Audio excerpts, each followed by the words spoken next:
Hello बच्चा party, good evening to all of you. कैसे हो आप सब लोग? आप सब लोगों के एग्जाम्स जो हैं वो धीरे धीरे अब खत्म हो रहे हैं और अब टेंशन होगी रिजल्ट की। तो रिजल्ट को लेके कुछ चीजें मैं आप लोगों को बताने वाली हूँ जो कि मोस्ट इंपॉर्टेंट है और उन चीजों का आपको ध्यान रखना है, ठीक है? क्योंकि ये चीजें आप लोगों को आगे जाके कोई नहीं बताने वाला, तो आप लोगों को बहुत प्रॉब्लम होगी। इसलिए ध्यान से सुनो और उसी तरीके से प्रैक्टिकली उन चीजों को फॉलो करने की ट्राई करना, ठीक है?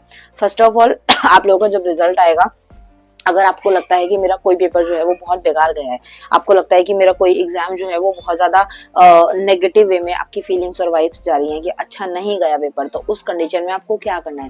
सिंपल सी चीज है, आपको रेडी रहना है दोबारा एग्जाम देने के लिए, ठीक है? दोबारा एग्जाम, अब यहाँ पर कंडीशन ये रहती है कि कई बच्चों को मौका मिलेगा, कई बच्चों को मौका नहीं मिलेगा। अब वो कौन से बच्चे होंगे जिनको मौका मिलेगा?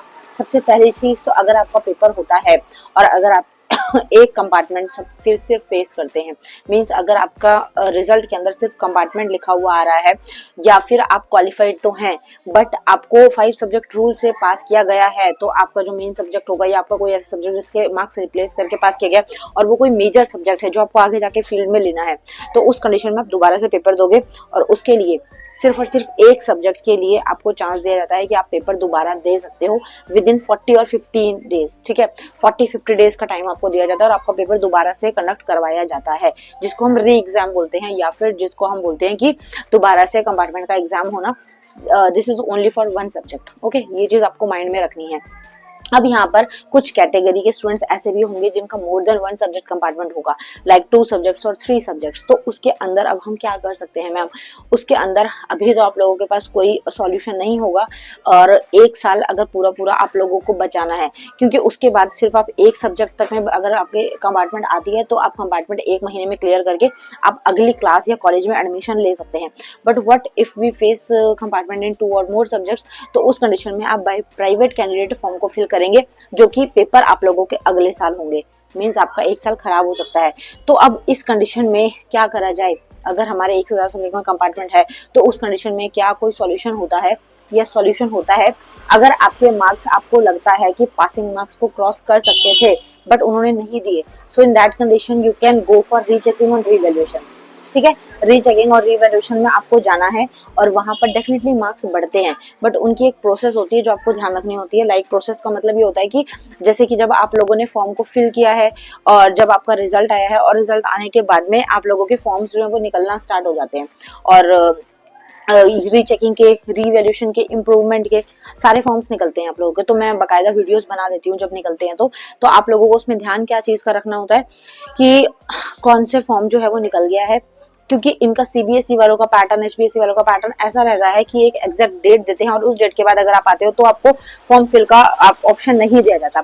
ऐसे ही सेम प्राइवेट वालों के साथ होता है, दिसंबर जनवरी के आसपास में प्राइवेट के फॉर्म्स निकलते हैं and there are so many students who miss the opportunity and don't fill the form and after that उनका एग्जाम नहीं कंडक्ट करवाया जाता और पूरा टाइम फिर से वेस्ट होता है, क्योंकि एक से ज्यादा अगर आपको एग्जाम देने हैं तो आप लोगों को पूरा 1 साल वेट करना पड़ता है, आपका बच्चा एग्जाम नहीं करवाया जाता, ओके? उस कंडीशन में आपका 1 साल जो है वो ड्रॉप आउट होता ही है। उसका सॉल्यूशन यही रहता है कि अगर आपको लगता है, अगर आपके इंटरनल वाइब्स बोल रही हैं कि मेरा पेपर अच्छा हुआ था and I can go for rechecking और revaluation, so definitely go, okay? तो उस कंडीशन में आपको ऐसा रहता है कि 2 नंबर, 4 नंबर, 5 नंबर कम बन रहे हैं, बट इफ यू थिंक कि आपका पेपर अच्छा गया था, आप इतना क्रॉस कर सकते थे, so in that condition you can fill rechecking और रिवैल्यूएशन, ठीक है? And definitely marks will increase and if you are capable and if you did well in your exams, तो आपके डेफिनेटली मार्क्स बढ़ते ही हैं।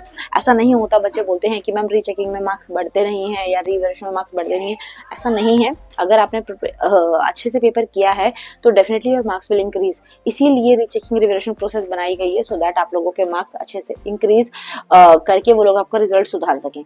अब मेन चीज ये आती है कि अगर यार रिजल्ट सुधारना ही है तो पहले क्यों नहीं सुधारा इन लोगों ने?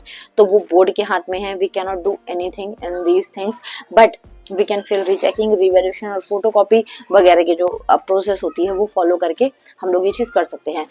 जेन्युइनली एडवाइस दे रही हूँ मैं, बाकी यूट्यूबर्स की तरह ये नहीं बोलने वाली कि सबको पास कर दिया जाएगा, सबको जो है बहुत अच्छे तरीके से मतलब कि मार्क्स दिए जाएंगे, ग्रेस मार्क्स मिलेंगे, बोनस मार्क्स मिलेंगे, बट अगर आप डिजर्व करते हैं कि आपने उस लायक पेपर करा है, अगर आपका पेपर आउट ऑफ सिलेबस है, अगर आपके क्वेश्चंस आउट ऑफ सिलेबस है, अगर आपका पेपर पैटर्न थोड़ा सा बाकियों से डिफरेंट आया है, तो नॉर्मलाइजेशन, मॉडर्नाइजेशन और इसके अलावा में आप लोगों का बोनस मार्क्स, ठीक है, वो दिए जाते हैं। और कहीं ना कहीं एग्जामिनर भी नंबर दे देता है। अगर बच्चा उसे लगता है 2-4 नंबर से कम हो रहा है, फेल हो रहा है, तो वो 0.5 सारे क्वेश्चन में बढ़ाकर आप लोगों को पासिंग तक लेकर चला जाता है।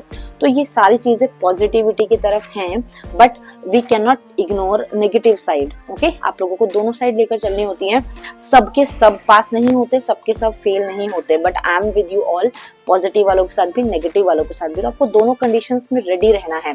आपको पता है कि वेयर यू डिड मिस्टेक्स, आपको पता है where you did careless working, तो उस कंडीशन में आपको अब अच्छे से तैयारी करनी है, अब अच्छे से एग्जाम देना है।